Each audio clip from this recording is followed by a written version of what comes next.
All right, and I'm hoping now to cover some of the PorkFest 2023 and maybe get into a couple other clips. There's a few longer clips that I think are really good. I want to make sure that I cover here. And I just want to thank everyone who is keeping an open mind to the possibility of RFK Jr. and Donald Trump. Now, I'd love to see them on the same ticket. Don't think that's going to happen, but you never know. Never say never. Even when you say never, you're still saying never. So, but never say never.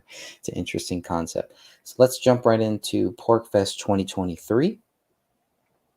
I'm going to share this, and this is from June 22nd at the Porcupine Freedom Festival in Lancashire, New Hampshire. Lancaster, New Hampshire. Sorry. So I'm going to play a little bit of this. This is when RFK first takes the stage. It's about an hour that he talks here, and it is really, really good. I can't play it all, obviously, because of some of the things that will get you banned on YouTube, but I'm going to play just a few minutes to start this off, kind of tease you with it.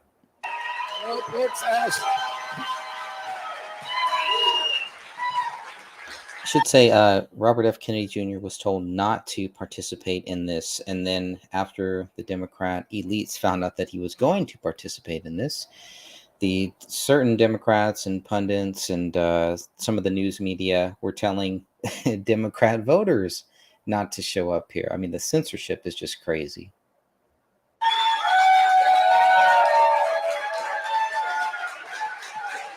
Thank you, everybody. I'm very proud to be with a lot of people who value freedom in the United States of America. I had, in August of 2020, when the pandemic just started and they were just doing the lockdowns and all the other stuff, I went to Germany and gave a speech in Berlin. And the estimates of the crowd there were 1.3 million, and it was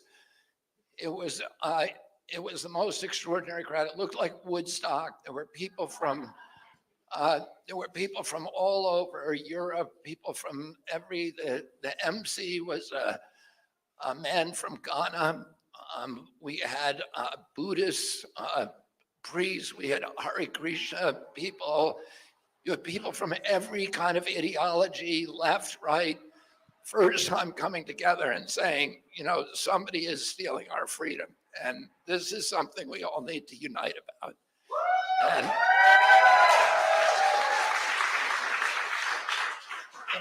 And the crowd, again, they said 1.3 million people, and nobody was wearing a mask. And at that time, that was a kind of heresy. And there was an NBC crew from the United States there, and they were all masked up. And they said to me, why aren't you wearing a mask? Aren't you scared of COVID? And I said, there's things that I'm a lot more frightened about than COVID. And they said, what is that? I said, that would be losing my constitutional rights and having my children grow up in America where they don't enjoy the kind of rights that I took for granted as a boy. And we saw during COVID this extraordinary thing happen to our country, where all of a sudden people, the capacity, the fear, the orchestrated fear, almost disabled the capacity for critical thought among so many Americans. People. I gotta probably need to stop it right there. Just I'm sure you can figure out why. But what he's saying there, look at what he's saying there back in August of 2020. He gives a speech in Germany, 1.3 million people. That's crazy. And nobody's wearing masks except for the USA lamestream media, specifically in NBC. That's pretty interesting. And I mean, they're covering it, and they think that a mask is going to cover any and everything. I mean, this is how crazy it was back then. And have to remember by this point, after a couple weeks, it's very important to know after a couple weeks of the quote unquote lockdowns, President Trump was already telling the country, we need to get the country back. We need to get the country back on track. They did the lockdown for 2 weeks and he was all for that. But after that, things changed and Trump was really, trying to get the country back on track, trying to get us to where we weren't doing these lockdowns. And then the states and all of these other government bureaucrats who obviously did not like Trump, didn't want to stand by what he was saying, and the media too, who already had a hatred towards Trump, all wanted to continue this lockdown. So Trump gets a lot of heat because for those couple weeks, he was for it. He was leading that charge. And then once he said, look, we got to get the country back on track. We can't keep having these lockdowns. Then it was like they turned against him. So it's like when he was doing what they wanted, they were okay with it, right? And then when Trump was like, okay, we got to stop this now, that's when they all not only they had already turned against him, but the pressure kept mounting and mounting and mounting. And some may argue, you may even say that you talk about the lockdowns and the shots and the vaccines and all that stuff, that how many times have you ever seen President Donald Trump wearing a mask? Maybe one short clip, one little photo, and that's really it. That's a big statement to me, because you have all these other people who are they rolling up their arms to get a jab, right? They come on to a TV show, they come on to the TV when there's nobody around them and they're wearing a mask. It's to prove a point. It's to set this standard. Donald Trump never did that. He was doing speeches, two speeches every day from the White House, not wearing a mask. All of his speeches, all of his rallies, you never see him wearing a mask. At the same time that was happening, Joe Biden was out there wearing a mask. And he talks about RFK Jr. in that PorcFest speech. That's an awesome speech, by the way. Please make sure you go and see the whole thing, as long as it's out there, as long as it's still available, because it probably will not be out there much longer. But it's about this conditioning to wear these masks. And he talks about Anthony Fauci and how Anthony Fauci at first was like, you don't need the mask, not going to do anything, blah, blah, blah. Then later on, it's like, you got to have a mask, you got to have 2 masks, 3 masks. So you can see how quickly things change. And that's why when you think about trust the science, you have to think about what RFK Jr. says about science, how the science is ever changing, how science is always being questioned. And that's what makes the science so great. Not that we all say, well, this is it and that's it, and we just run with it. That's not science. Science is always questioning. It's always going back over these things to look at them, to re-examine them. Science is never, at least the science that we're talking about here, is never just conclusive and that's it, to the point where you need to censor people because people can't make up their own mind. Now, if you just want to look at just the one side of it, that's what we've seen. That's what a lot of these people have been doing. They just want you to look at the one side and to treat what RFK Jr. is saying as misinformation. But he will tell you this is not misinformation. He's going to give you the facts. And it's a fact that what he is talking about, people cannot argue against it. All that they can do is shut us down, shut down these channels, give us strikes because we're talking about this, because we're regurgitating what RFK Jr. says here. But they can regurgitate all of these things that may have cost millions and millions of lives, and may have tricked people, and may have fed people real misinformation about what happened with COVID, what really happened. And that is clear. And he makes that clear. He talks about these Twitter files. He talks about the actual email exchanges between the government and Facebook, where it's like Facebook is recognizing, hey, you guys want us to censor these things, even though we know that they are true. You still want us to censor those things. So that's where, you have this big argument now that is going to continue to happen. And for years from now, our children are going to understand this. Not only were the people lied to, but that when people tried to come out and give another view, another side, to at least say, hey, let's look at this from all angles. And you can see what happened to those people. Maybe they won't see what happened to them unless they're writing books like RFK Jr., unless they're writing books like what I'm trying to do with this topic here too.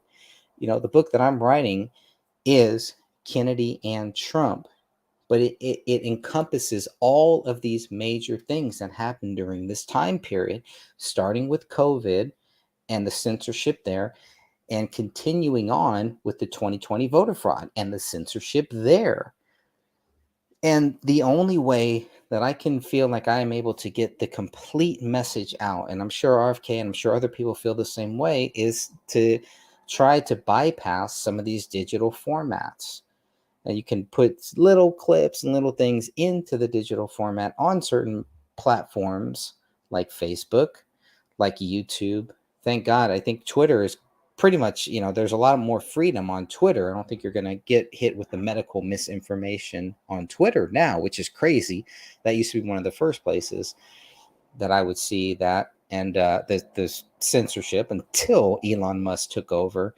Then it all changed. Let's see where all of that goes. And you have all these other platforms, Kick, Rumble. Those are two that if you're not on those, look into those, because there are other places. The Discord is definitely good. It all depends on what your goal is. What is your goal? Who are you trying to reach, and why? I want to reach the people. I want to reach as many good people as I possibly can while I'm here on this earth. Nobody knows when they are going to die, except for God. Right? Even people who are, hey, you have this long to live. They really don't know when they're going to die, what day that they're going to die. Only God knows that. So while you are here on this earth, we have a great opportunity to do something for God, to do whatever God calls us to do. And whether you want to, whether you're going to be like Jonah and try to run from it, or whether you're going to go head on like Paul, like Peter, like the disciples of Christ, like Kirk Cameron, so many other great people, you're going to do it. You're going to do God's will. And, at some point, I have to recognize that this is what I'm trying to do here.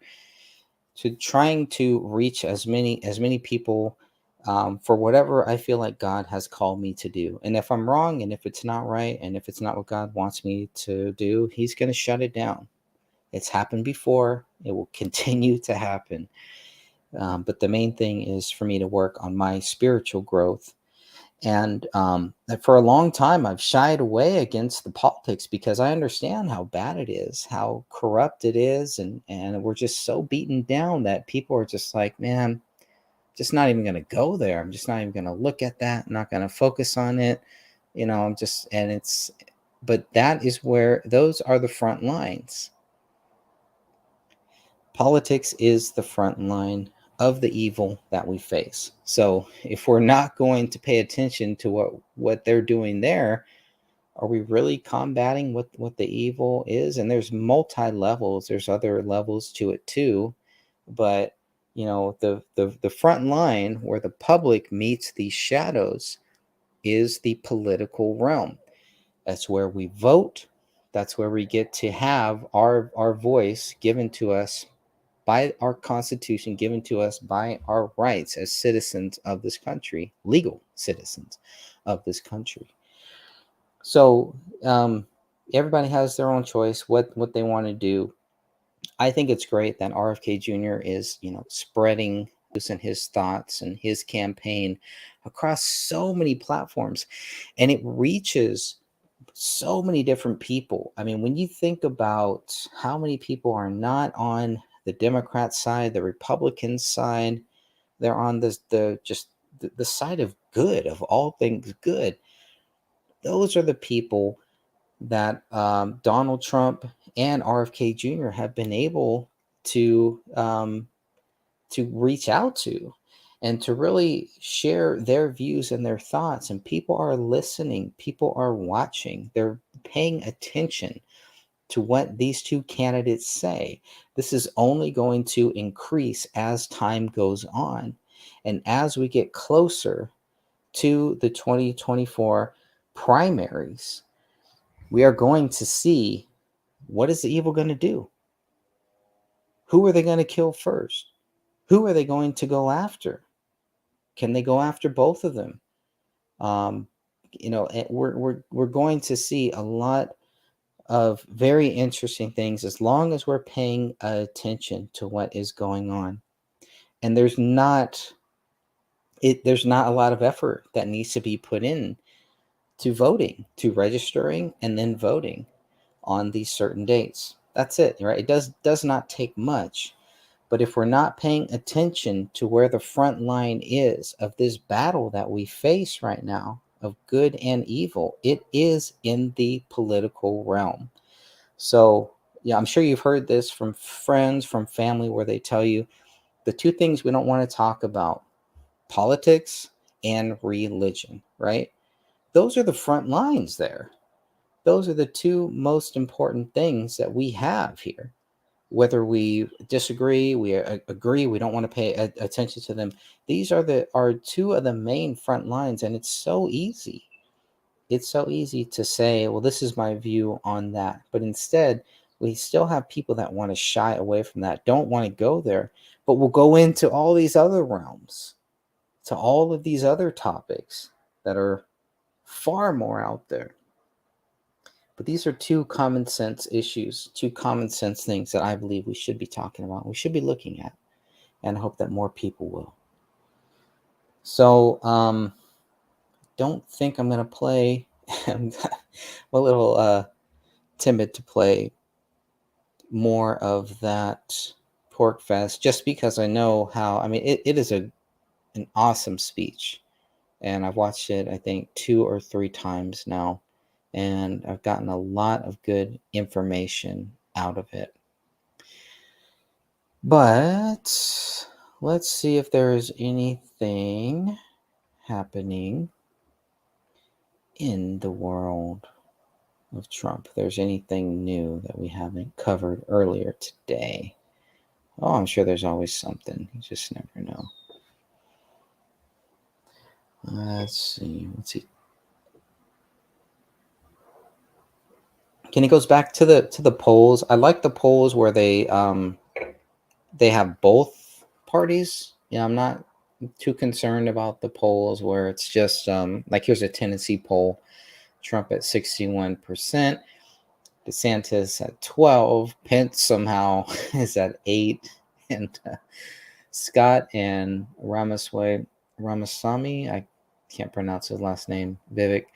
But those are two great potential vice presidential candidates. So we'll see what happens with that. But that's a Tennessee poll. I mean, a lot of these polls are going to see the same thing. Let's see. Donald Trump says Brit Hume of Fox News has really got it wrong. First of all, he never thought I would win in 2016. And some things never change. In 2020, I got more votes than any sitting president in history, by far. Biden didn't get 80 million votes. The election was rigged, even if you just want to go by the recent FBI/Twitter files hoax, or the DOJ Facebook scam, or True the Vote, where tapes of millions of votes are shown being stuffed. He likes to say I lost, but I didn't, and my endorsements almost all won. Very interesting there. I covered that one. Here's another thing that he says here. There was another statement, I guess, put out recently. This must have been recent because I did not see this earlier. So they weaponized the DOJ. He says, deranged Jack Smith purposefully omitted the Presidential Record Acts from his sham indictment, even though he knows that the PRA is the only law that applies to this subject. The Presidential Records Act. Nor does he mention the Clinton Sox case or any of the many other cases that are exactly on point and completely vindicate me. He should be ashamed of himself. But more importantly, he, the DOJ, and the FBI should be sanctioned for prosecutorial misconduct and the grand jury abuse, election interference. Well, hard to argue with that. At least from my point of view, I would say it's hard to argue with that. So, back, I'm going to play. Where is it? Oh, that's right. Yeah, my one of my channels, I can't post on there because of what they call misinformation, whatever. But this channel is okay. And there is a clip there I'm going to play here, and I may even cut in a little bit for it. I really like this one. Let's look at, you know what? Let's look at RFK preparing to debate. I think we did that last time. So let's go, and we're actually going to look at this one. Kennedy and Trump beginnings. This is one that I really want. This is, for the book, I'm kind of working on kind of a companion to the book. This will be a kind of a documentary companion to the book, and then I want to read some of the book after this here too. But I thought that this is some really good stuff, and this is probably how I'm going to start out this discussion documentary that I'm working on here. So I'll just play a little bit of this and come right back. You think your father's career will ultimately have an influence on where you go?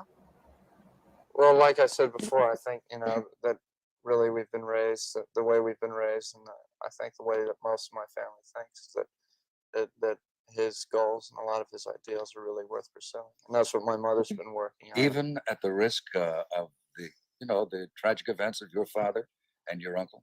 Well, I didn't necessarily say I was going to go into politics. I mean, But I would think that- I've got a lot of thinking to do about what.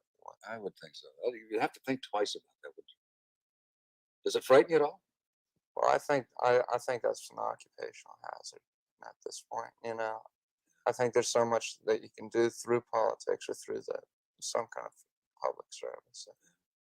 No, I'm not going to run for president, but I think somebody. Now, could in do- 8 years, if you came back, would you have a different answer? In 4 years, I if you tend to came back? doubt it. I really tend Really? to doubt it. But I just think that there's so many ways that this country can straighten itself out, and we're not going about those ways. Cutting Yeah. farm aid is not the appropriate thing. Cutting help for the homeless and help for the poor and welfare. Certain things can be done that really will mean big dollars to this country, and those things are not being done right now. Sitting here listening to this stuff, it seems to me you are dying to get to some public platform to superimpose those feelings upon the American awareness. Well, maybe so, but I'm not.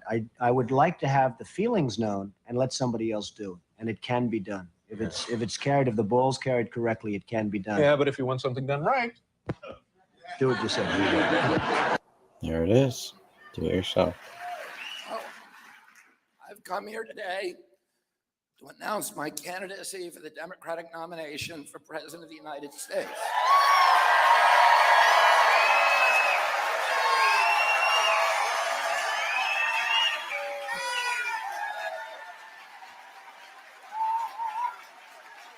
And my mission over the next 18 months of this campaign and throughout my presidency will be to end the corrupt merger of state and corporate power that is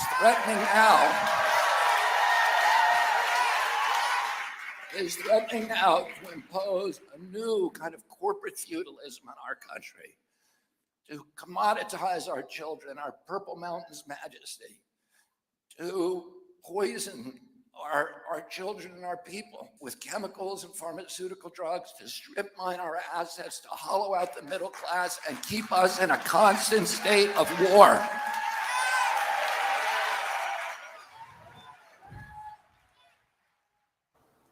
I like In it. order to make America great and glorious again, I am tonight announcing my candidacy for President of the United States. I like that too.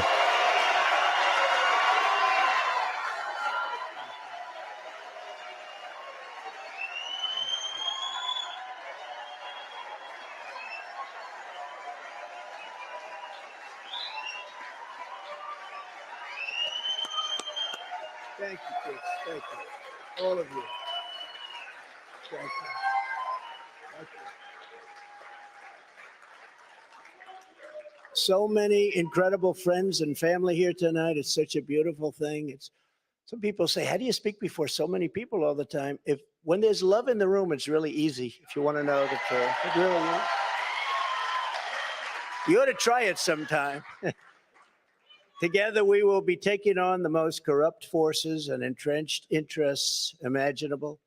Our country is in a horrible state. We're in grave trouble.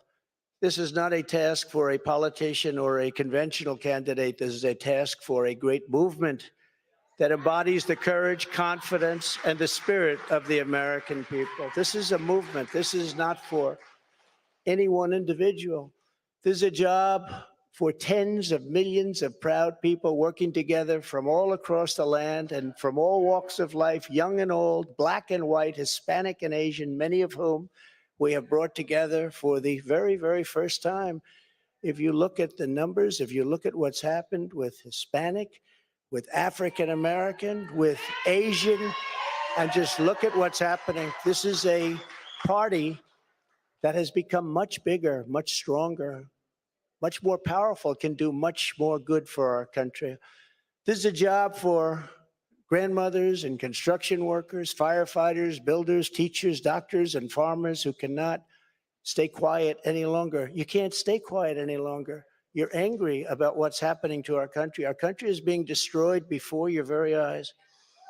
It's a job for every aspiring young person and every hardworking parent, for every entrepreneur and underappreciated police officer who is ready to shout for safety in America. The police are being treated so badly. These are great people that can straighten out the crime. They're the ones that know how to do it. We have to give them back their respect and their dignity.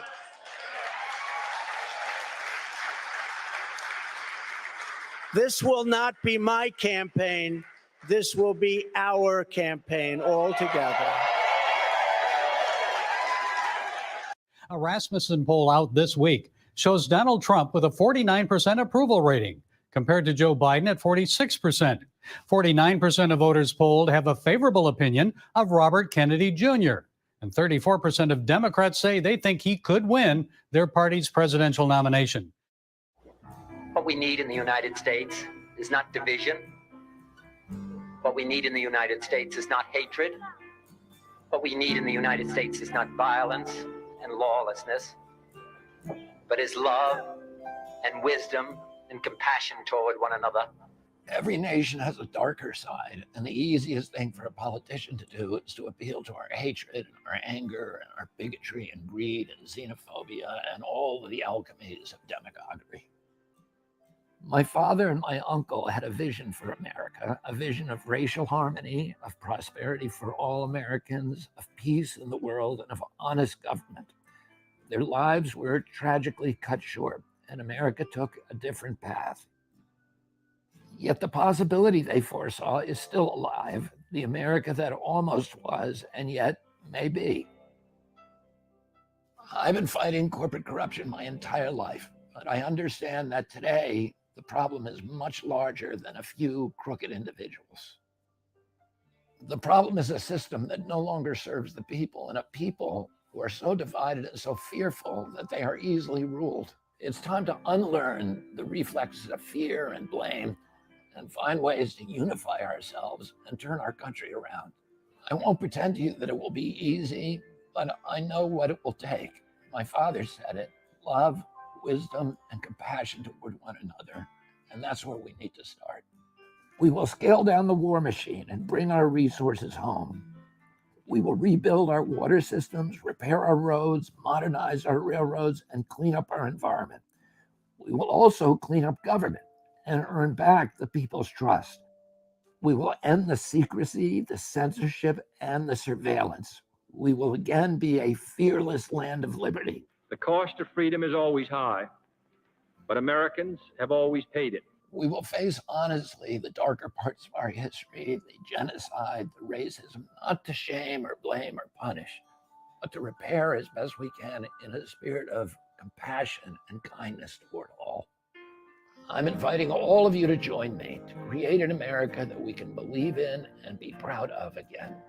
I'm Robert F. Kennedy Jr., and I'm running for President of the United States.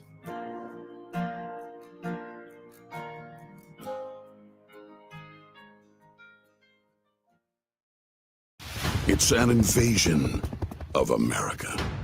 Streets flooded with poison, killing millions.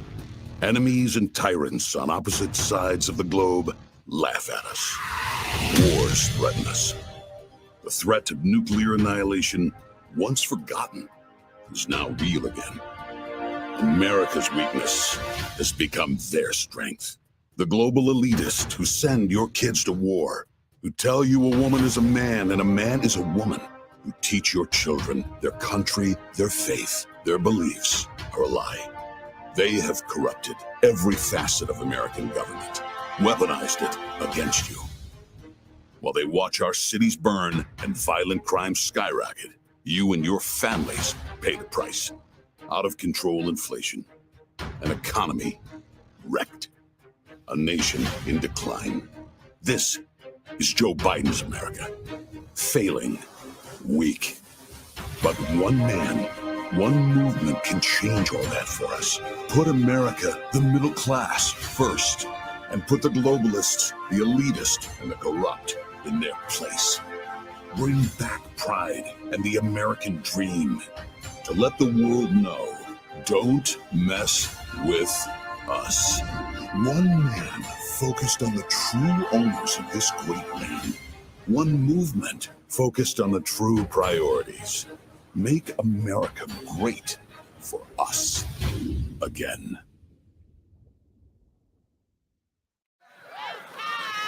I'm just not sure I want to run against anybody else. I sort of like this one. And by the way, we're leading him by a lot. But just think. Well, joining us to share her thoughts is former Arizona gubernatorial candidate, former broadcaster Kari Lake. She's just written and released her first book out this week, Unafraid, Just Getting Started. Kari, it's good to talk with you. Steve Bannon said this week that Robert Kennedy Jr. would be an excellent choice as Donald Trump's vice presidential candidate. So what are your thoughts on that? Go with a Democrat? Well, I think it's funny, it shows that we're almost beyond Democrat versus Republican. We are now communism and globalism versus Americanism. And I've been hearing the, fake news media attacking Robert Kennedy Jr., calling him a MAGA Democrat. I mean, they just don't want outsiders in the political machine. They don't want outsiders coming into the swamp and draining the swamp, whether they be outsiders who are Democrats or outsiders who are Republican. They want just the pre-approved, controllable, easily blackmailed, easily bribed people like Joe Biden and the whole swamp system down there. I think Robert F. Kennedy has done amazing things. His book is incredible, exposing Dr. Fauci and the fraud that he is. And I think he's an incredible man. I don't believe in a lot of what he espouses. I think ideologically, politically, we have many differences. And I think that he and President Trump probably do as well. But I do believe that President Trump most likely respects RFK Jr. and vice versa. Well, that's because he's a anti-deep state. Here's a question for you. Just how far are the radical left and inside the Beltway bandits willing to go to stop him? We all know they hate him for winning the fight to protect life, for exposing their deep state, for draining their precious swamp. And they already know he'll crush Biden. So like a pack of rabid wolves, they attack. So let's impeach him. Let's get tainted radical left prosecutors to charge him. Let's conspire with Hillary and the FBI with fake stories about him. All to distract from Biden's incompetence, weakness, and money-grabbing corruption. But here's the thing, he'll never blink. That's called having the courage of your convictions. And it's why he's our president. I'm Donald J. Trump, and I approve this message. That's good stuff. I like it. Oh boy.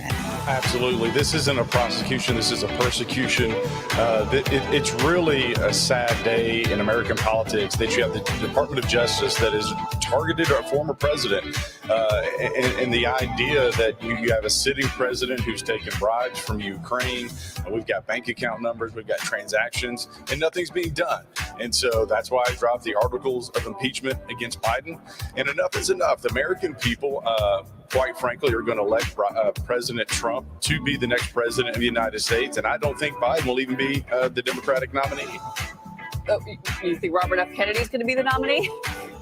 Well, we'll see. I think the vultures are circling, if you will. I think you see a lot of Democrats not saying anything to defend Biden, and I think that's an indicator that they're waiting for the next shoe to drop, and he will not be the nominee. This is going to be Trump. This is Trump's primary to win. This is Trump's general election to win, and the latest polling data shows that.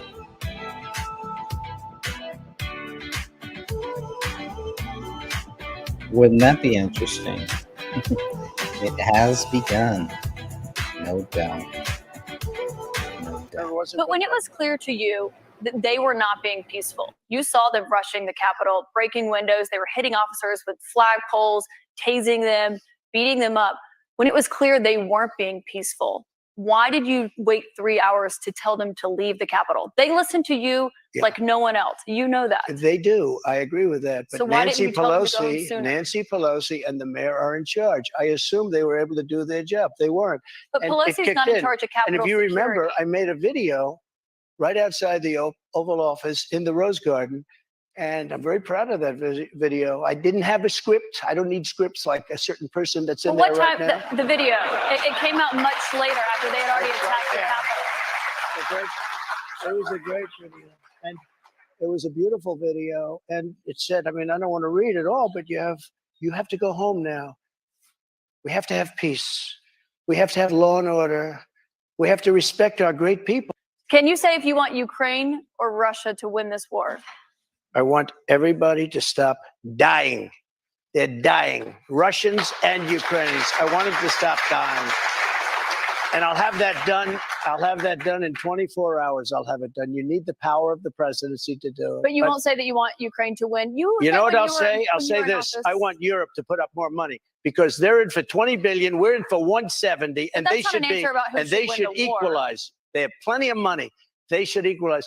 I got with NATO. But I'm When I asking you sat down, about I got Ukraine them right to now, put up Mr. hundreds President. of billions of dollars that they weren't paying under Obama and Bush and all of these other presidents. That's why they're able to help them fight the war because of the money I got.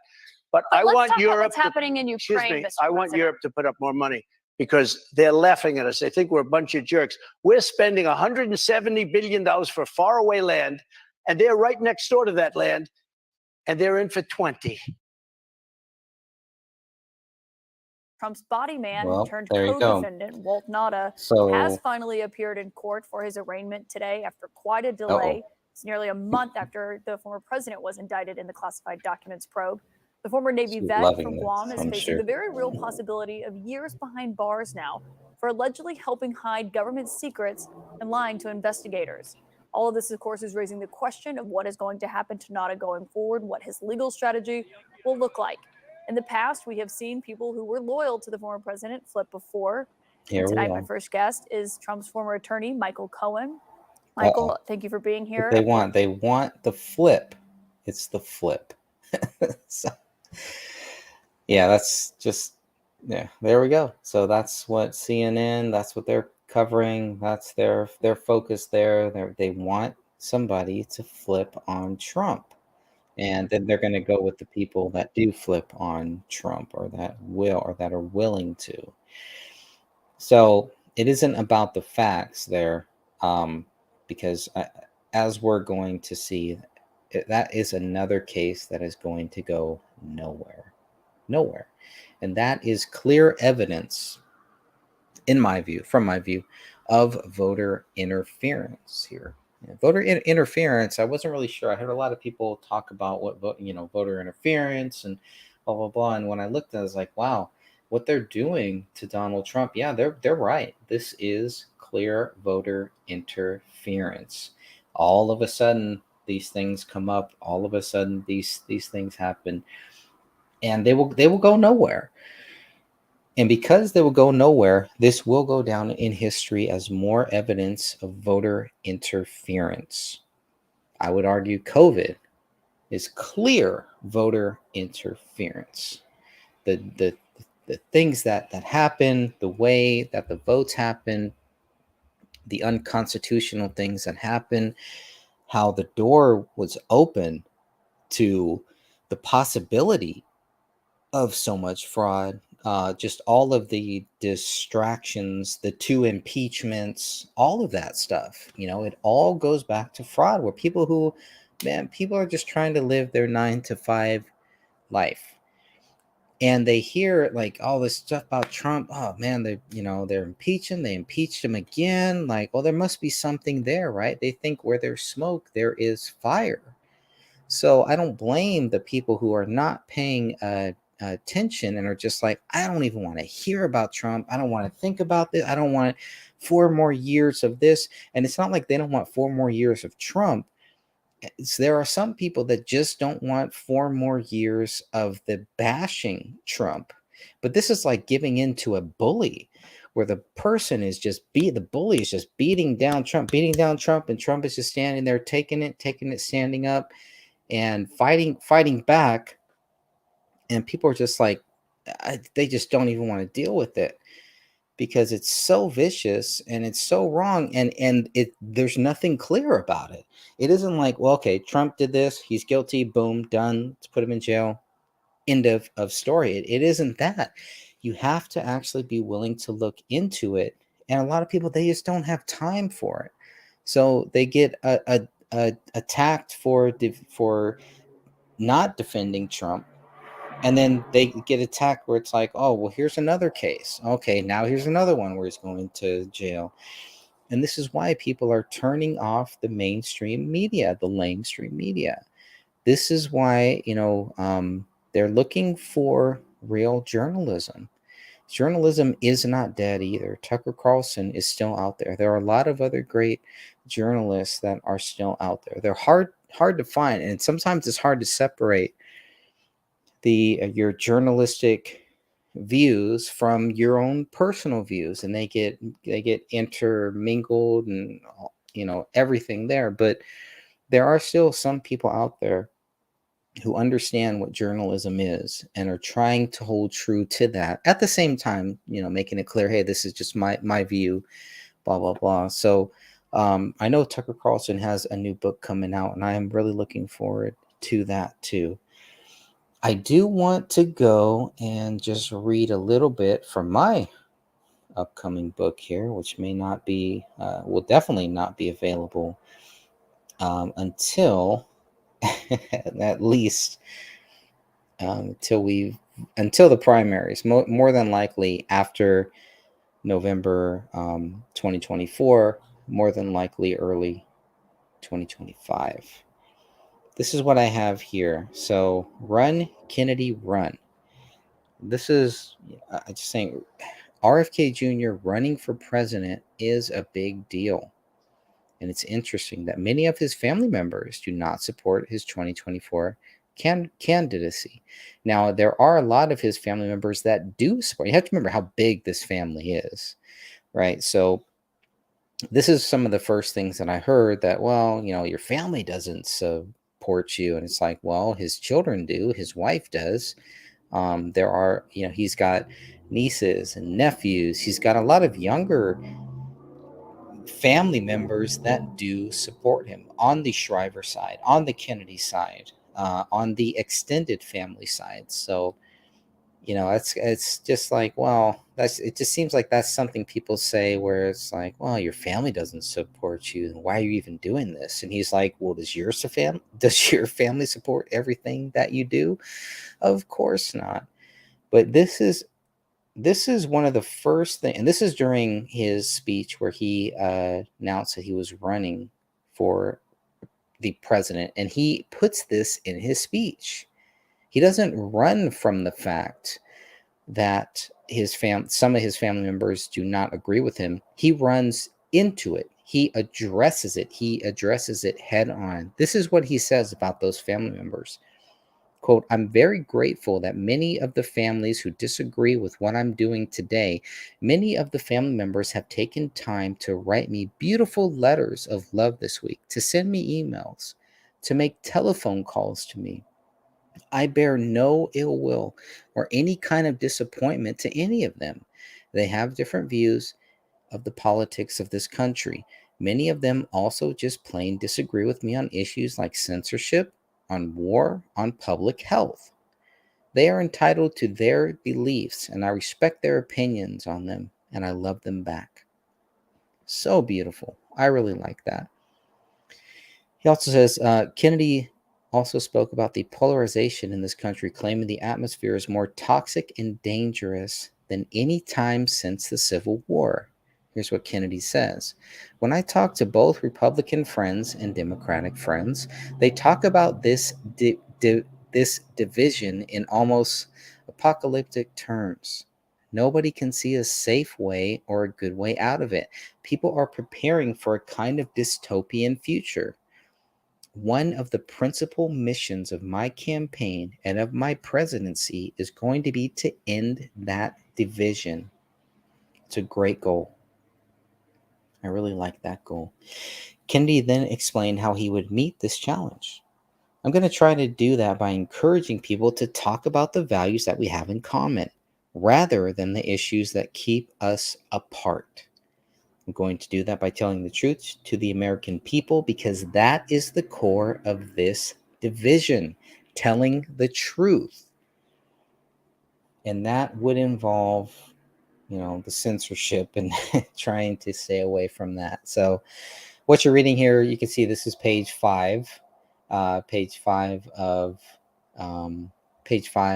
19 here.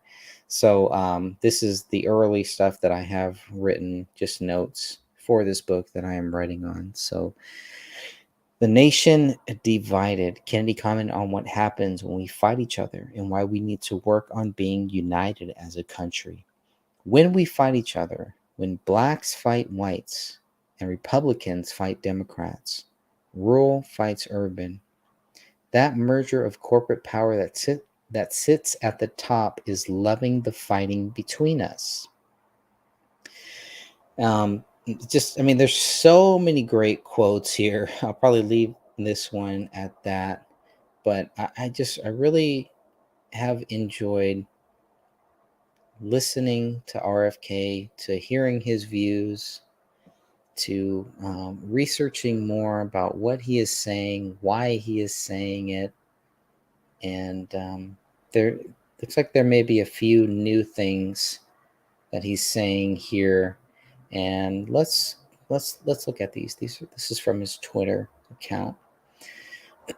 So I'm going to remove that. So RFK Jr., one of the best places to follow him, I still believe, is Twitter. The website, kennedy24.com, is really good too. But Twitter, I feel like there's, I think he's on TikTok too, but I feel like the Twitter is just a little bit more better. So let's look at this, see how. All right, so RFK Jr., he posted this about 1 hour ago. Giant corporations now wield vast influence over government agencies like EPA, HHS, FDA, and USDA. As a result, these institutions put corporate interest above public interest. As president, I will put my 40 years experience suing these agencies to work to reform them. I love that, right? How could you not like that? So let me go back a little bit and then I'll play this here. Oops.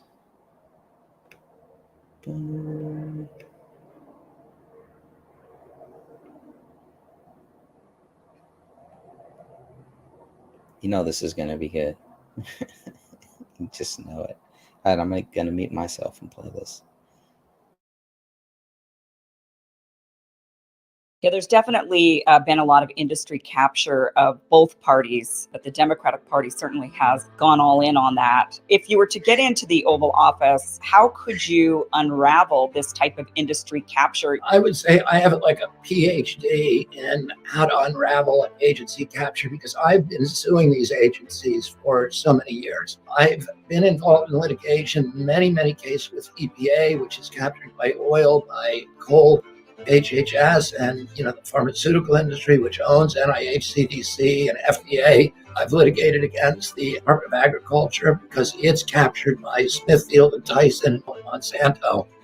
And all of these agencies, those umbilical cords to industry have to be broken. They're basically functioning as wholly owned subsidiaries for the industries they're supposed to regulate.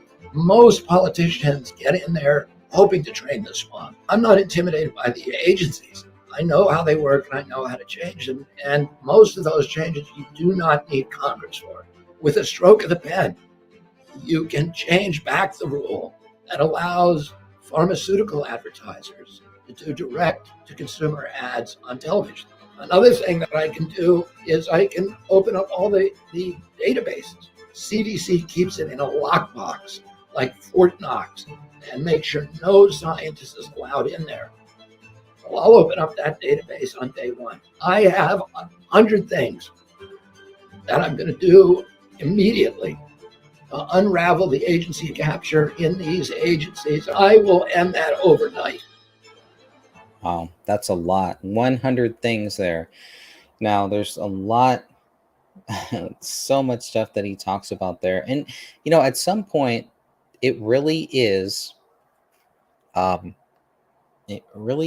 of a breath of fresh air, even from what we hear from Donald Trump. But what about this, right? In the White House, let's put a businessman and let's put a lawyer in the White House. You'd have the businessman, President Donald J. Trump, and then you would have the lawyer, Robert F. Kennedy Jr. Picture them both in the White House. Going back to our roots here, going back to the two top candidates, the top one winning the presidency, the second one winning the vice presidency. With Donald Trump and RFK Jr., I believe that is what you will have. The two most popular candidates of all of the candidates that we have here. That could happen, but you would have to have Donald Trump as the president, and then you would have RFK Jr. as the vice president. And that would put RFK Jr. as the head of the Senate. For once in a long time, we would finally have a vice president who could do something, who could make some awesome changes, who could really make a difference in this country. That could happen if we have a Trump RFK Jr. ticket. It is possible. It is entirely possible. You hear even Carrie Lake kind of shying away from it. And I know, even RFK Jr. and, Trump, they don't want to talk about this. And I understand why. But, you have to believe that they're thinking about this. RFK Jr. says he has no plan B. His plan is to become the president of the United States, the 47th president. Some could argue the 46th president of the United States. And Donald Trump has the same goal. But if you had them both on the same ticket, how many similarities do they have? And how many things can they agree on? Not only that, but how many things can these two very powerful people agree to disagree on? That's another thing too, because their disagreements, I believe, are minimal. And you have seen, if you follow Donald Trump from 2016 to 2020 and looked at the councils and the roundtable discussions and everything that he did, all the people that he had part of it, mostly in the private ones that you didn't hear too much on, but he would gather the best people here. Even in 2016, President Trump gathered some of the best people to work on the vaccine safety issue. Guess who was a part of that council? RFK Jr. Now, on the other side, he had Anthony Fauci, probably Dr. Birx too, but RFK Jr. was part of that discussion. That's what Trump is really good at. Is getting the best minds, the worst minds, and putting them all into one room and say, all right, figure this out. That's what a businessman does. And at the same time, you have RFK Jr., who is a lawyer. Like he said, he's sued a lot of these people. He knows how to make them better. Get him on the inside, and you will have a vice president who can do some amazing things. And I really believe it's possible. I get this feeling that this could actually happen. This could be a great thing for our country. And even if it never happens, the possibility of it, the blueprint that is being set right now by both candidates, by Trump and by RFK Jr., this blueprint can really take off in the coming years and could be very powerful for the future politics of this country, of this world. This could really make a big difference, and there is no stopping these two guys. These two guys are committed to winning. They don't know how to lose. All right. Now they both lost. They have their shares of loss in businesses, bankruptcies, family members who have died and been killed. They understand what it is like to lose. But if you look at their history and if you look at their background, if you look at their bios, these are two winners. RFK Jr. and Donald Trump, they win. And even when it looks like they lose, they still win. And that's what I like about both of these candidates running for president right now. And I'm really fired up because I am just so... I really want to stay positive about what these two candidates are doing. And I love what both of them are doing for different reasons, in different ways.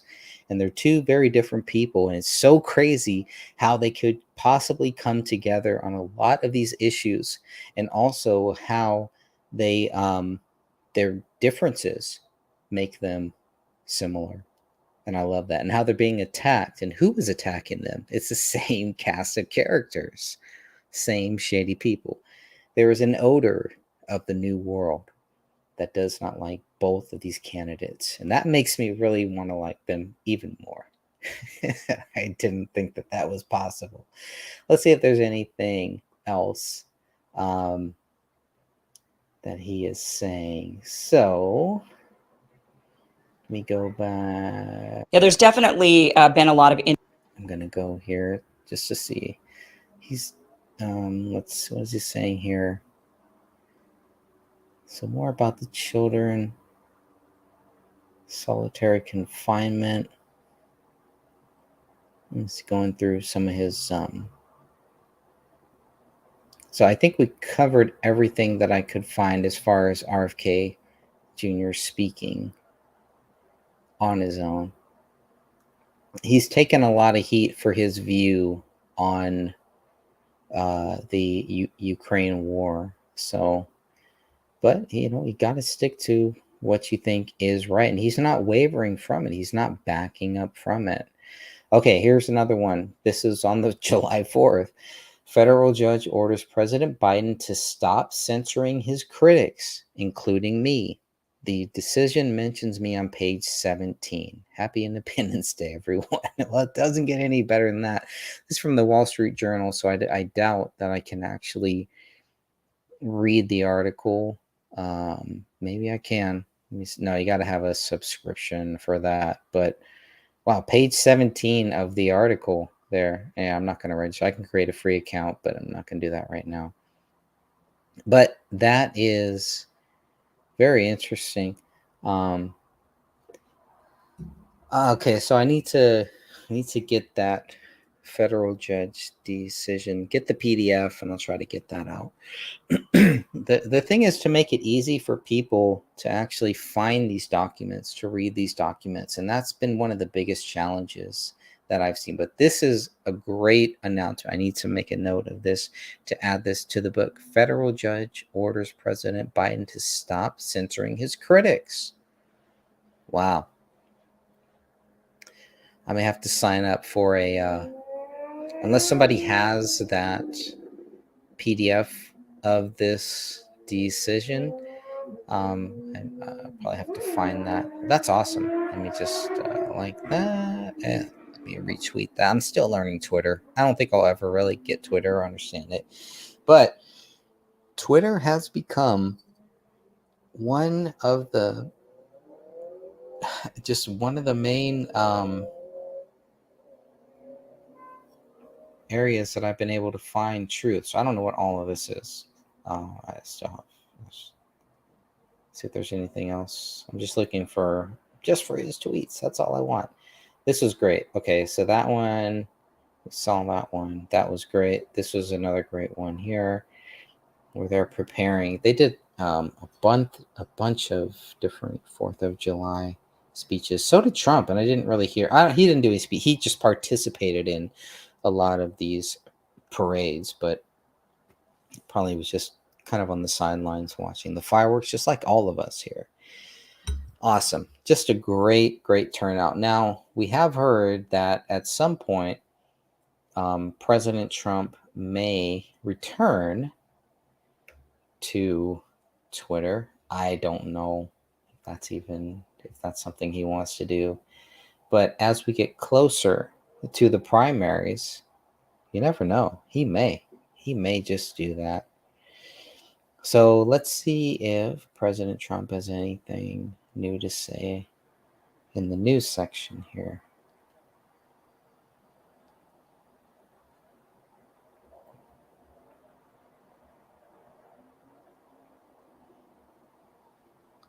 So he's not putting out. I'm gonna go to Truth Social because I want to see. Yeah, I guess not. I guess he hasn't really. He's put out some statements, no new videos or anything like that. So he's probably just hanging out and just chilling.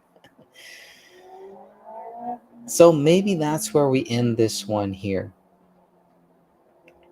That may be a great place to just end this.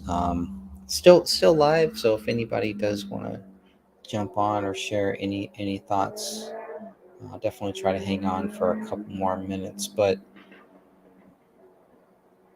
basically, I don't think there's any other clips let me see if there's any other clips that I did want to share. Or else I'll probably shut this one down.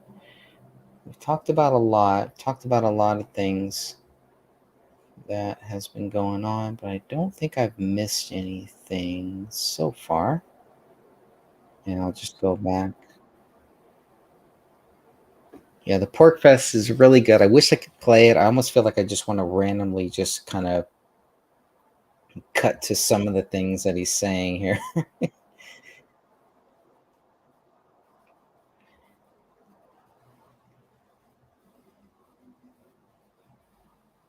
just gonna, let me see.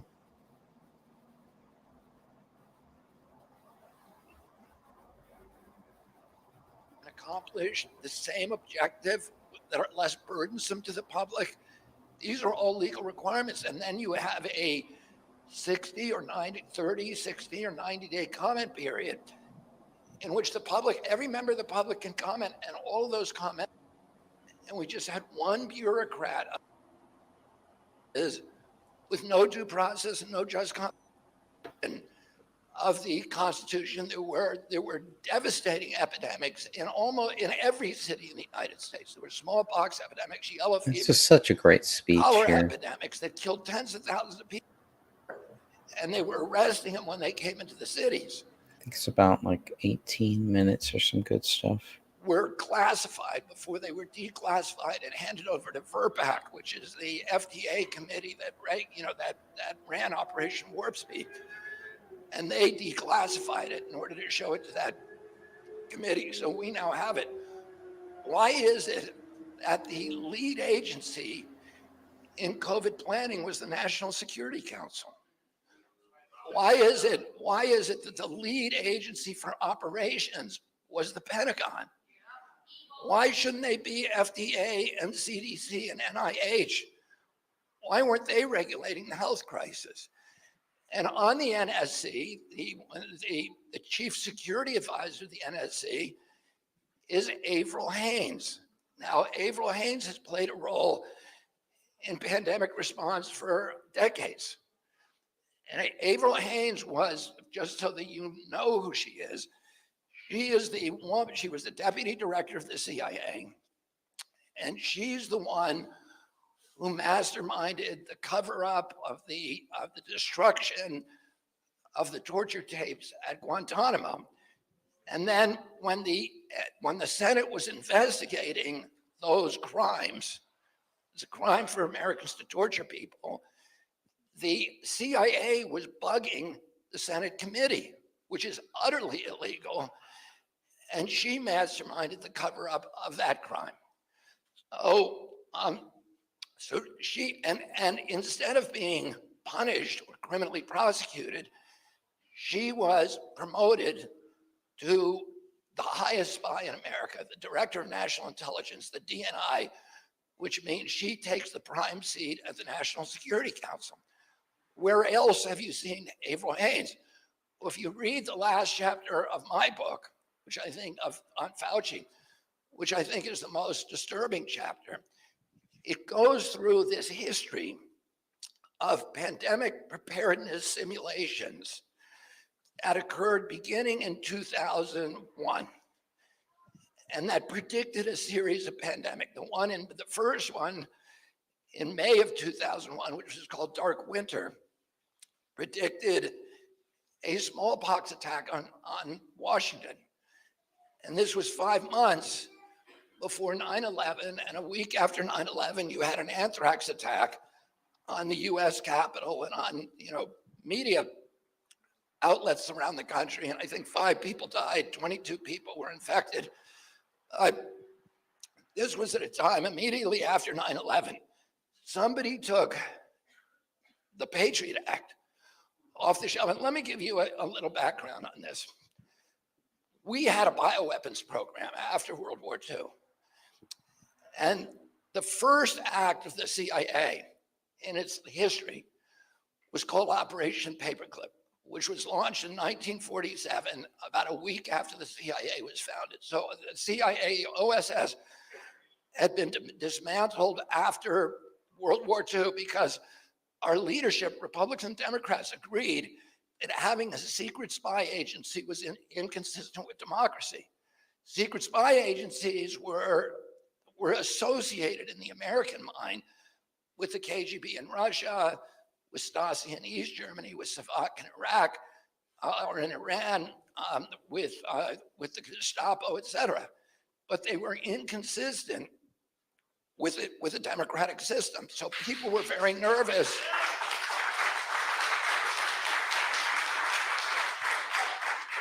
People were very nervous on both parties about authorizing this.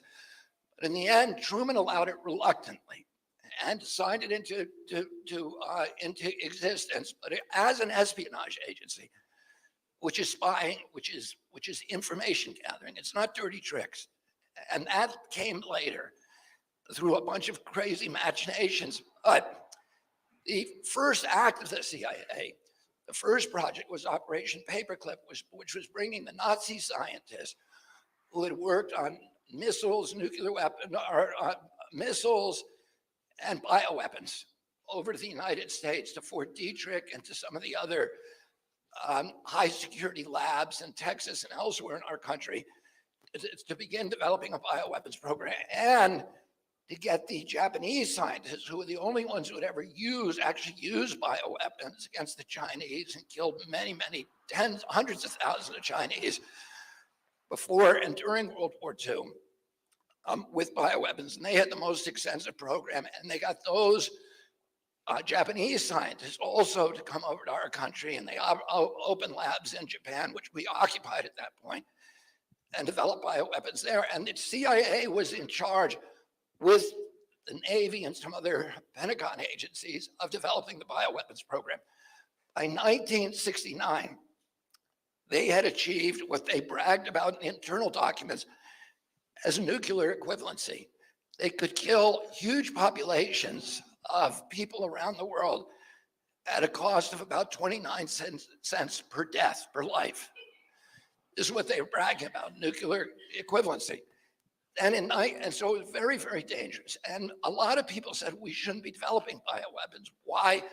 Because once you develop them, you have now a blueprint that anybody in the world can use. So it is the poor man's nuclear bomb. Nuclear weapons, no matter, even if you have a formula, it takes huge economic commitments and technical proficiency to develop one. But if you have the formula for a bioweapon, you can make it in a garage. A lot of critics within the Pentagon said we shouldn't even be doing this because what we're doing is we're making these weapons accessible to people who can use them against us and who have very, very low risk themselves. And so in 1969, Richard Nixon did something extraordinary. He went to Fort Detrick and he announced the end of the bioweapons program. Unilaterally, the American government was going to stop developing bioweapons no matter what anybody else in the world did. And then 3 years later, they signed the bioweapons treaty with most of the major nations in the world, and we're not going to make bioweapons anymore. But there were this cohort of people within the CIA. The CIA, Nixon closed Fort Detrick. They turned it over to NIH. But and they destroyed all the bioweapons. But before they destroyed it, the CIA went in and got cultures of all of them and moved them to warehouses in New York and elsewhere. And then there were an angry group of people in the CIA and the Pentagon who for many years were trying to restart the program, and they began doing it illegally. The Russians found out they did it too, but they were doing it secretly and it was very, very low profile. And in 2001, after the anthrax, or after the 9/11 attack, somebody pulled off the shelf the Patriot Act, 342 pages. I want you to guess who the only member of Congress was who actually read that act. There was only one copy provided, unlike every bill.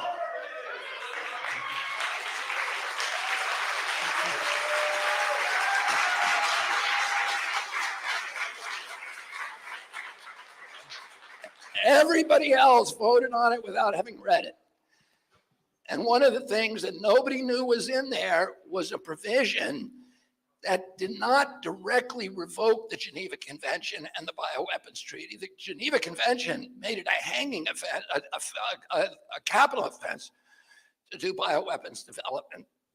But you could still do research, right? You couldn't use a bioweapon under Geneva. So, but the Bioweapons Charter that Nixon said got rid of it all. You couldn't even study it anymore. And the only guy to read it was him. And what the Patriot Act said in this hidden provision is that, yes, we still ascribe to Geneva and we ascribe to the Bioweapons Charter, but any federal official who violates those treaties cannot be prosecuted. That's what the Patriot Act said. So it restarted the bioweapons arms race. But the Pentagon was reluctant to do it itself because it was a hanging offense still. And in case there was, the bioweapon, in case the Patriot Act was regarded as, as irrelevant, was found to be irrelevant as a court, it was a big jeopardy to start doing this. So they took the $2 billion a year, 2.2 billion, and instead of doing it themselves, they sent it over to NIH, to NIAID, and they made Anthony Fauci the spear tip of bioweapons development in our country. And they gave him a 68% raise and attached to his military research. So he had to do this research. He had no choice. And then in 2014, when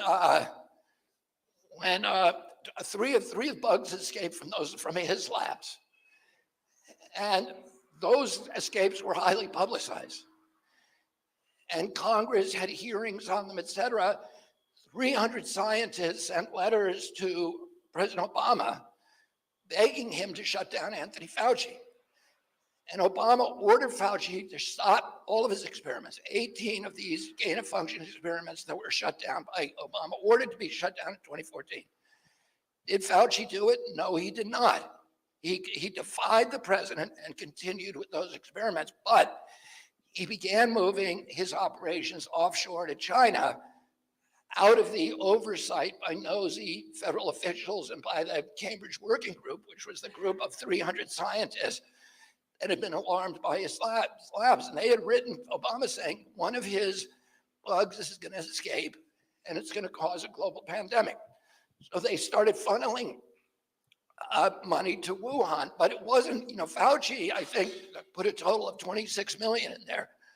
But the biggest funder was USAID, which is a CIA operation. So it was the CIA that was putting money into, and DARPA and other Pentagon agencies that were funneling the most money in for gain-of-function studies in Wuhan. And so then, I'm going to go back a little. During this period, and this is the chapter of my book that I think is most alarming to people, which is the CIA was sponsoring, beginning in May of 2001, 5 months before the anthrax attacks, they sponsored a series of pandemic simulations. And those pandemic simulations involved, all of them involved, there were CIA officials in each one. The CIA, they were James Woolsey, the deputy director, Avril Haines was at some of them, many other CIA officials who I name in my book. And each one of them had something in common. They ignored the pandemic preparedness protocols that had been agreed upon by the CDC, by WHO, by the European Medical Agency, by the National Health Service in the UK, of what do you do in a pandemic? Because all of those protocols said you never lock down the public. You look for therapeutic drugs that are off the shelf and are effective against these diseases. You get people to strengthen their immune systems. You quarantine with vitamin D and zinc and these kind of protocols. You isolate the sick. You quarantine the sick. You protect the vulnerable, but you let society continue operating. That's what everybody in the health field agreed upon. But the military and spy agencies had a different pandemic protocol, which is outlined in these series, and I go through all of them in my book. And they were the inverse of what you would do of medicine. They were about locking down subjects, about using these pandemics as a pretext for clamping down totalitarian controls. And the last one of these was in 2019 in October. And it was hosted by Bill Gates, by Fauci, and by Avril Haines. And interestingly, by George Gao, who was the head of the Chinese CDC in New York City. And any of you, I'm sure a lot of you have gone and looked at this on YouTube. It's called Event 201. And the fourth simulation that day, the last one, is all about how do you use the pandemic as a pretense for clamping down for abridgments of freedom of speech, and particularly, how do you stop people from talking about a lab leak as the source of these virus? So this is in October 2019. None of us at that time had ever heard of COVID. We now know that COVID was almost certainly circulating by mid-September.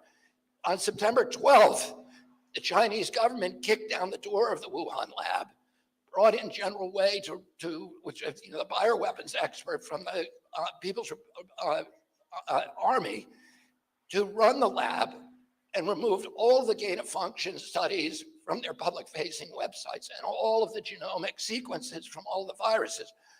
The Chinese government clearly knew that the virus was circulating in September. So a month later, you have this. That same week, Bill Gates, who was overseeing this simulation, bought 1.1 million shares of BioNTech vaccine, which later became the Pfizer vaccine. He then sold that, almost all that stock, 87%, 2 years later, at a $242 million profit. And a week after that, he publicly announced the vaccine didn't work. So this is what you call a pump and dump scheme. Because he was the guy who was on TV with his minion, Peter Hotez, who took $52 million from Gates for his Gates made his institution. So you had the pair of them pumping up this stock for 2 years and then dumping it a week before he goes on TV and says, oh, it didn't work after all. So this Event 201, George Gao, who's the head, who clearly at that point, if anybody in China knew there was a virus, escaped. It was him. He's the coronavirus expert from China. He's the head of their CDC. He's engaged in an hour-long discussion with April Haines about how do we clamp down to stop anybody from talking about that this is a lab leak virus. How do we get the social media sites to censor people and deplatform them when they talk about that? April Haines says, we not only have to censor people, we have to flood the zone. This is what she said, flood the zone with authoritative voices denying the lab leak. That's what happened. And the New York Times, which is in this room today, printed that as gospel.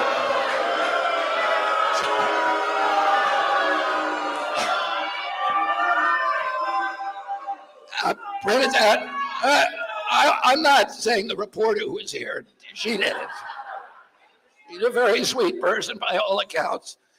But the Times itself did, and it's irresponsible. It's not journalism. It is propaganda at that point. So, you know, what we saw was this involvement and then what happens? Vanity Fair. The people are saying, well, where did the virus come from? The press is all saying, whatever you say, we know wherever it came from, we know it didn't come from the Wuhan lab. Right? So the government, Mike Pompeo, who's the head of the Department of State at that time, says we're going to do an investigation. He tells 4 of his agencies, find out where this is coming from. Vanity Fair does the article of what happened.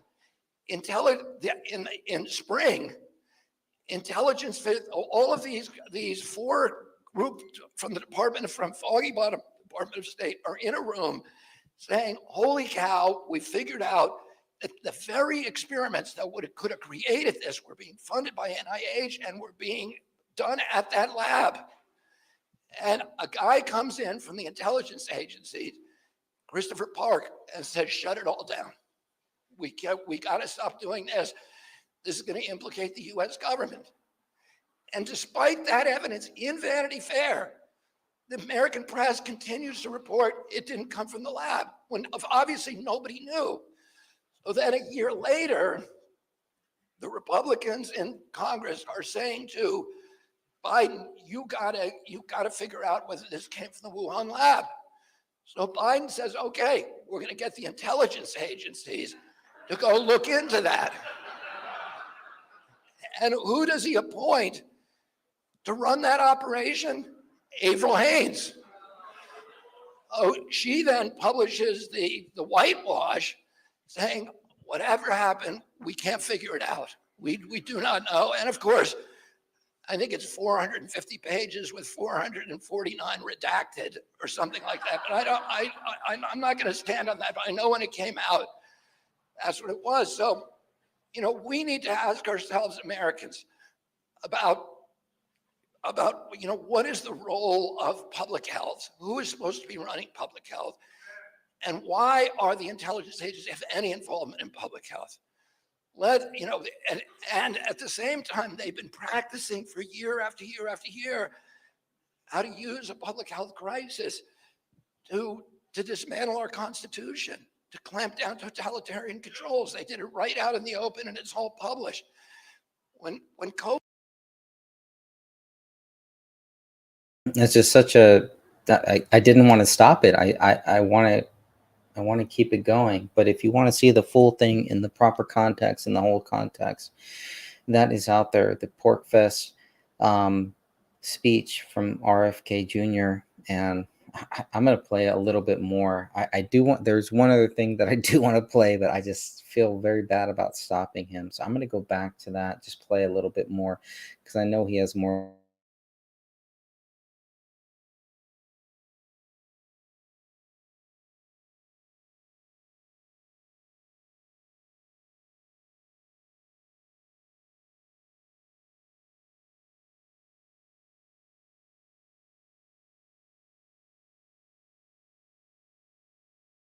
COVID first hit, where I live now in California, there were surfers on Zuma Beach, and the police were sent down there to get them out of the water, give them $1,000 tickets, and send them home so they could get COVID, because they weren't getting COVID out there. We knew by then that COVID spread indoors. And we know that vitamin D, which is sunlight, comes from sunlight, protects you against COVID. So what we were doing was the inverse of medicine. The health department in Los Angeles went down to Venice Beach and scattered sand on the half pipe, so nobody could skate on them, to get them off the beach and into their homes. They went to Compton and they padlocked all of the basketball courts. And if they couldn't padlock the court, they removed the rim. And they put people in a place where COVID was much more likely to harm them. And this is the only time in history, the only respiratory virus in history, where you would go to the hospital with symptoms of COVID and a positive PCR test. And the hospital would say, you go home, there's nothing that can be done. There's no early treatment. You go home till your lips turn blue and you can't breathe, and then come back here. And each time they did that, it was a super spreader event.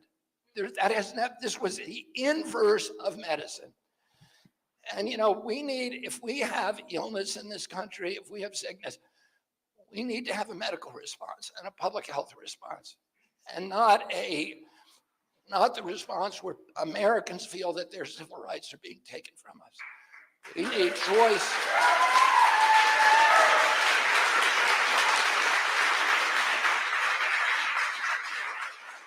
We need choice. We need freedom. We need a media that is going to go back to its traditional role of speaking truth to power. I had a reporter last night say to me that she said, well, what if your words are misinterpreted by people? And I said, that's not my business. My business is to tell the truth. And, Americans are adults. We're grown-ups. We live in a democracy. Part of our responsibility of living in democracy is figuring out what the truth is and then debating about it and thinking about it. And when the press thinks that their job is to protect you from dangerous misinformation, they are manipulating you. That is manipulation. That is not press. That is not journalism. It has nothing to do with journalism. The job of the press is to be the fierce defender of truth, no matter what the cost of that truth is. And Amen. Amen to that.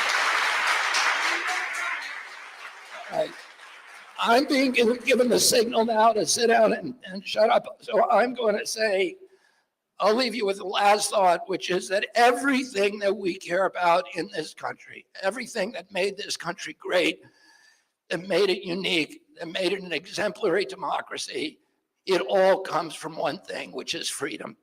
And if we don't have freedom, we have nothing in this country. And there was a generation of Americans, and many of them were from this state, people like John Stark, people from right next door, Ethan Allen, and many, many others, thousands of people from this state who gave their lives during the American Revolution who sacrificed their property, their wealth, their status, their relationship, so that we could enjoy the civil rights and the constitutional rights that made this country a great nation. And we cannot allow somebody to take those rights away from us. We have to be willing to make the same sacrifice that our ancestors made for us to make sure that our children enjoy those same rights, those same liberties. So thank you all for standing for liberty.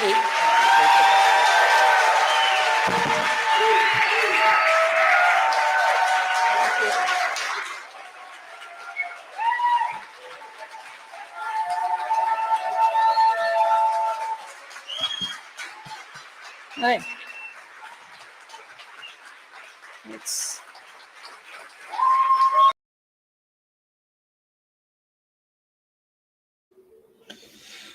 That was one of the things that I really loved, and he's just so passionate. And this is the problem I'm going to have with this book: is where to clip these things, where to clip these quotes. He has so many quotes, so many great quotes. It's almost impossible. You just want to let him talk, but and that's probably going to be some of the criticism of the book that I'm writing too. It's just all quotes of what they say. Well, that's what I want it to be.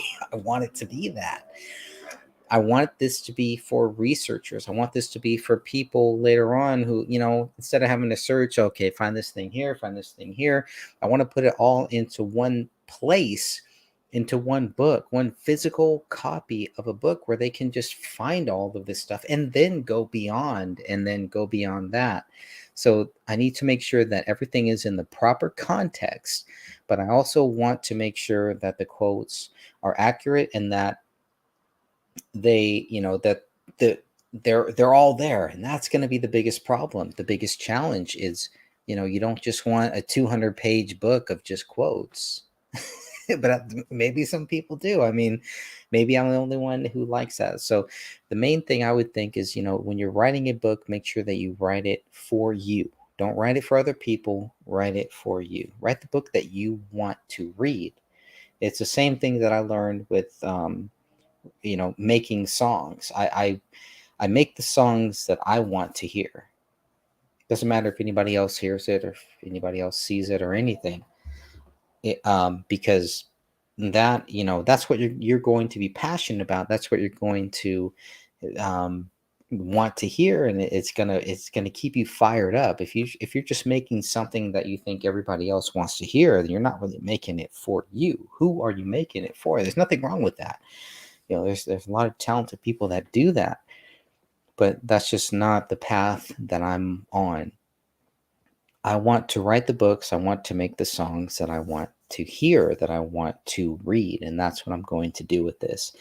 And when there's so much there, it's just like he gives you so many different quotes. How do you break that up? So that's going to be a challenge, and it can be done. It's a great challenge to have because there is so much there that you almost are like, I don't want to cut this out. I don't want to cut that out.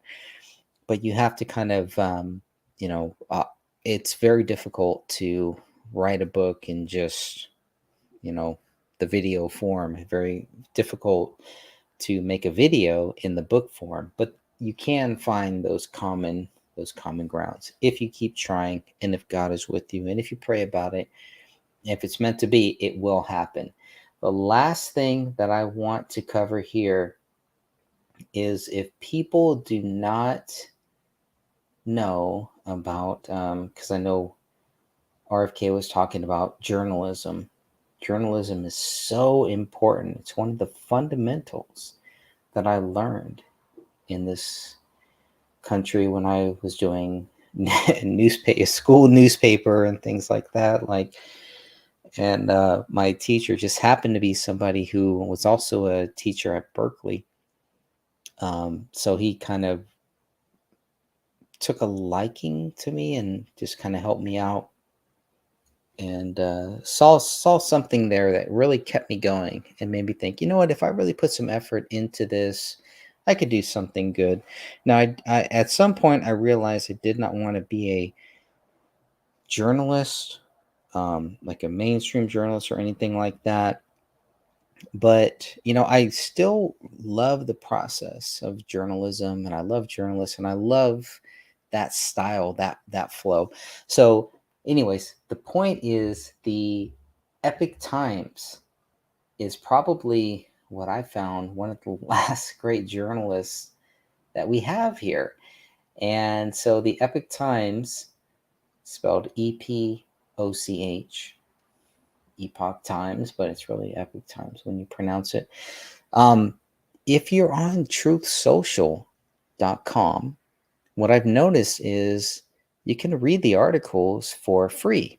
Now, if you're not, they charge you, and it's like a minimal charging. It's definitely worth it. But if you just want to read their stuff free, make sure you're on truthsocial.com, because you can link to any of the articles from what I found and read them for free, just like this one here. Look at this. Let's see if people can see this. Hopefully they can. But this is RFK Jr. decries Biden admin's withholding of some JFK assassination records. This is another reason why. This may be one of the biggest reasons why RFK Jr. is a big threat to becoming the next president or even the vice president. And he even talks about this, like Trump. He says Trump could have declassified some things, but he didn't. Well, it's the same thing with Biden. This is a very important thing here. These records, what happened with JFK, could really turn the tide and could really change a lot of people's views on Donald Trump.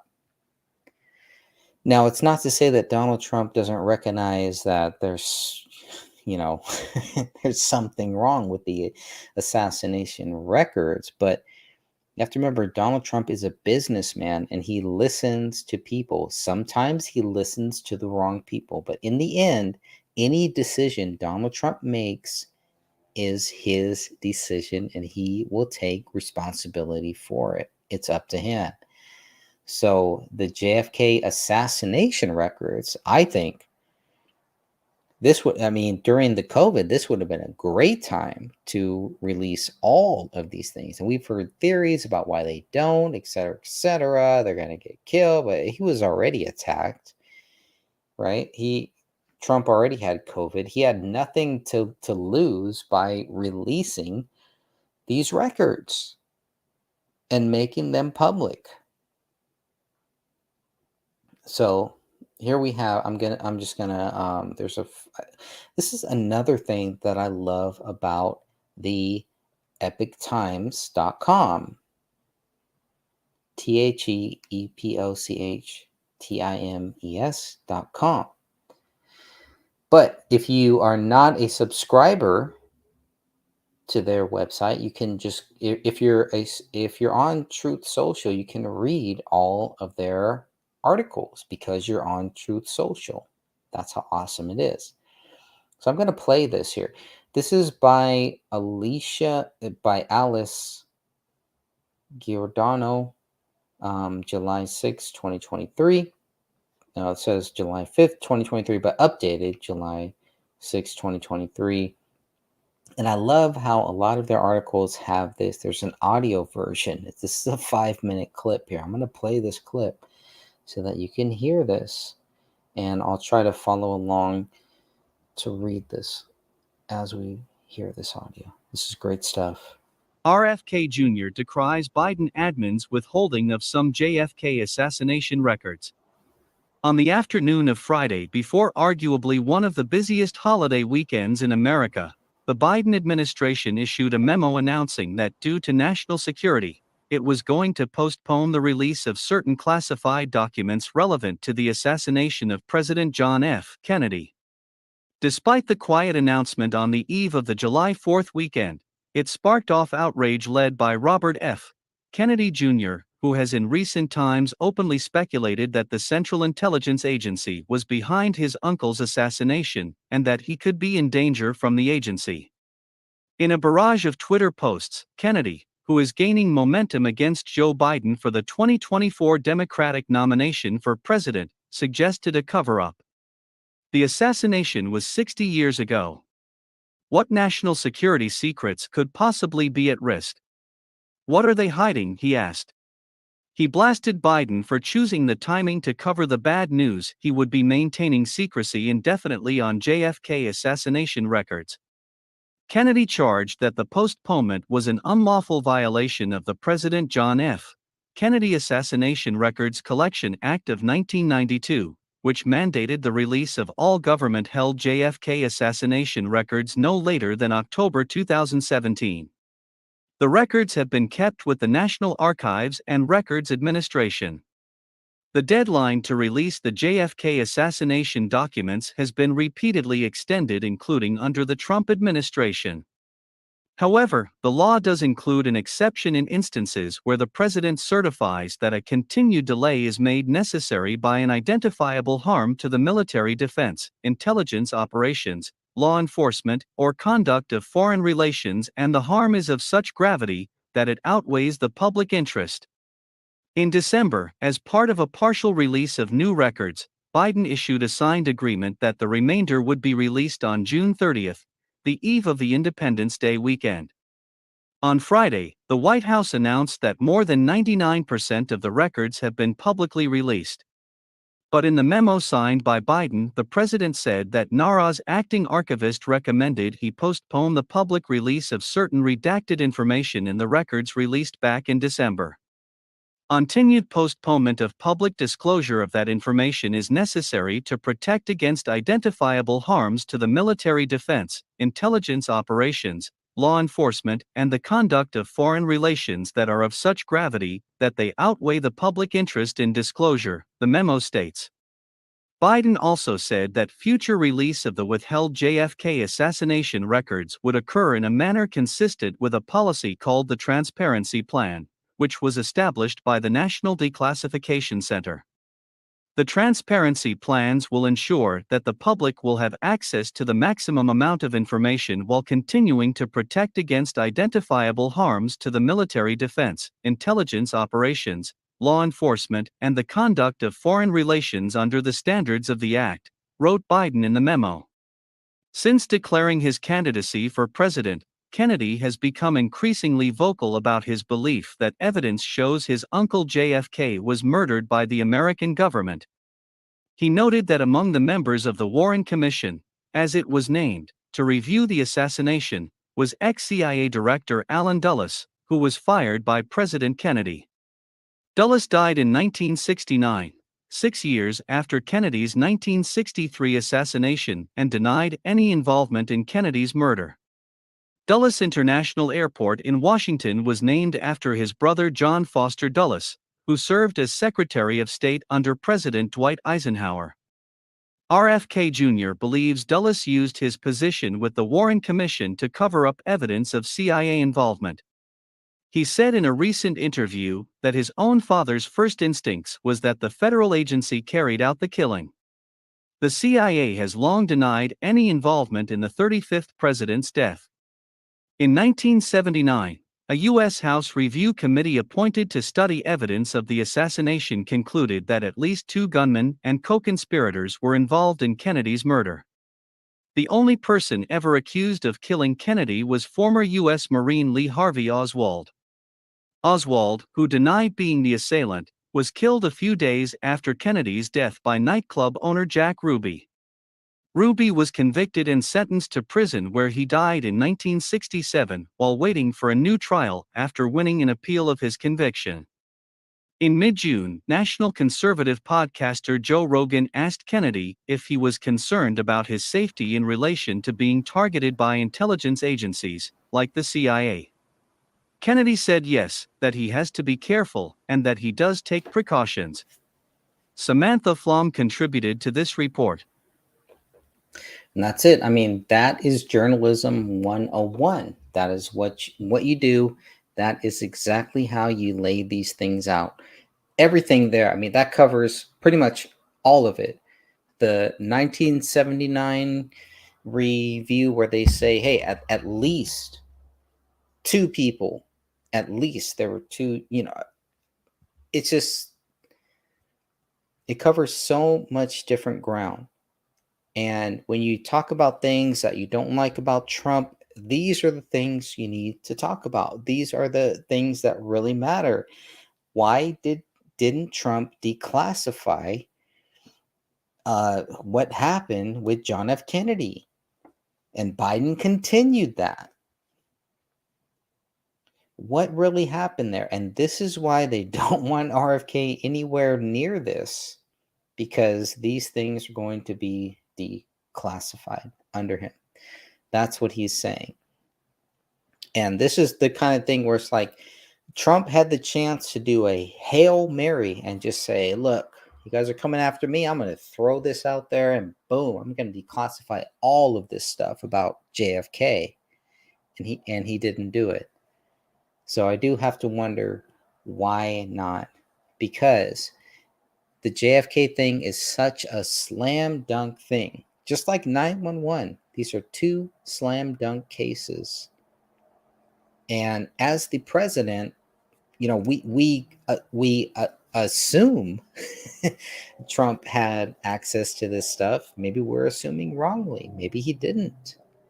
But maybe he didn't have the power, as they say, But that article just covered everything you would need to know, not only about RFK's view, but RFK Jr.'s view, but also to kind of question, wait a minute, why didn't Trump declassify this stuff? What was going on there? So that's where I'm going to end this show here. It went a lot longer than I had planned just because there was so much great information. God bless you all. Until next time, we will be back. There will be another show. God bless you all.